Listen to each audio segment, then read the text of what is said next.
நாட்டுக்கோழி ஒன்று 360 கிராம் இருக்குது.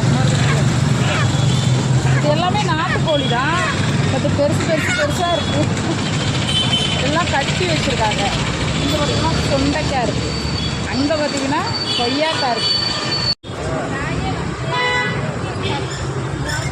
இதெல்லாம் நாட்டுக்கோழியா?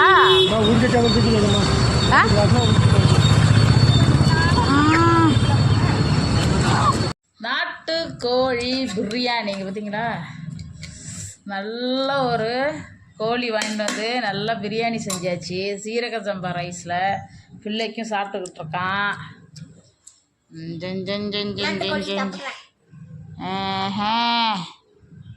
அப்படி செம்மையாக நமக்கு வந்து நாட்டுக்கோழி குழம்பு ரெடி ஆகிட்டு இருக்கு பாருங்க. சூப்பராகவே குழம்பு. இது வந்து நிறைய நேரம் வேக வைக்கணும்னு நினைக்கிறேன். வேக வைப்போம். ஆல்ரெடி பிரியாணி வந்து நாட்டுக்கோழி பிரியாணி லெக் பீஸ் போட்டு பிள்ளைக்கு செஞ்சாச்சு. அடுத்தது இது வேகட்டும் வாங்க.